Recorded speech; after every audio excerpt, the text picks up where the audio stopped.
Although there may be a cooling trend coming our way, you guys, this week we've still got 3 stellar new releases hitting our store shelves this week. So let's get into it. Up first, we've got Blue Underground's 1978 release, The Toolbox Murders. Now, this does have a native 4K, and it comes with HDR10 and Dolby Vision.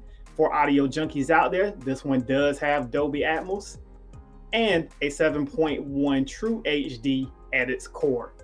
Now, this is not a movie that I have a lot of experience with, so what I had to do is go back, check out a trailer, because I knew it was one of those 1970s cheesy B horror titles, so I wanted to check it out, see what it was all about. Now, one thing that I'm starting to realize with this 4K release, what I am expecting it to have is some deep black levels and more robust pops of color throughout the film. Now, this isn't your most vibrant film that you're going to get on the 4K format, but I expect those fine details to be there along with some very deep black levels, especially for those that have OLED TV sets. So you guys, if you're wanting this one, I'd say pick it up. I've seen some people already receive it almost 2 weeks ahead of time. Unfortunately, right now, I'm not seeing any reviews on the internet. So if this is one that's on your radar, I would definitely say go ahead and pick it up. So coming up next, you guys, this release is one that many people have been waiting for. A lot of times we've sat back, we've wondered what happened to this release, but it did have a Japanese release, but not a US release. Up next, you guys, we got Funimation's 1988 Neo Tokyo anime, Akira, making its US presence this week. This one does have a true native 4K with HDR10 color grading. Unfortunately, we are not getting Dolby Vision with this one, but both the Japanese and English audio is set at a Dolby True HD 5.1 sound mix, so no Dolby Atmos either. This set does come with both a 4K and a Blu-ray, but no digital code is offered in this package. Now, early reviews are not looking very good on the audio end. Sounds appear to be very badly imbalanced due to the hypersonic 5.1 mix. So if you're into audio, this may be a hard pass for you.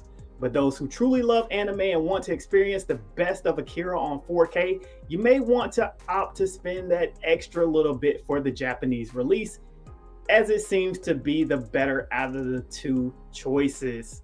So if you've got that money to spend, I'd say go ahead and get the import version of Akira. The artwork is also a little bit better. Now, this one does not come with a slipcase for all you slipcover enthusiasts, so that is another downside to it. But the upside is it's only $19.99 for 4K. And if you're looking for some anime that you have not seen before, but you've heard plenty about it, I definitely say pull the trigger on this Akira 4K. You may actually be pleased with what it's offering.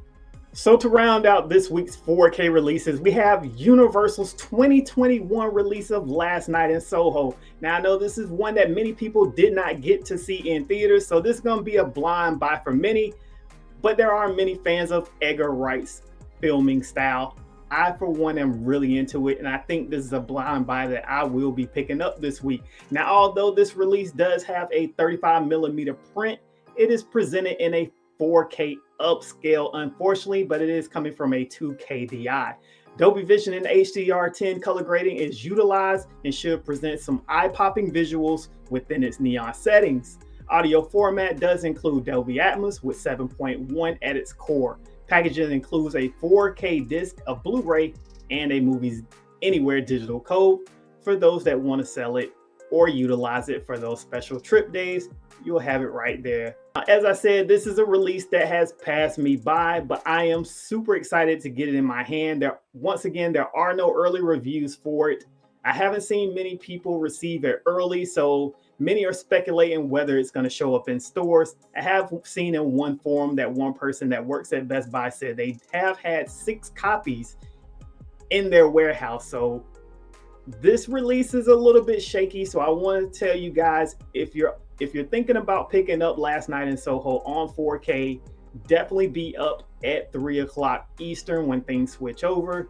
so that you can get your release, because it's looking like it may not show up in stores or quantities may be limited. And that's something that we just saw last week. We seen at the end of last year, and it looks like it's going to continue. You guys, thank you once again. That is your forecast for this week. Happy hunting. Hope everybody can get their hands on the new release.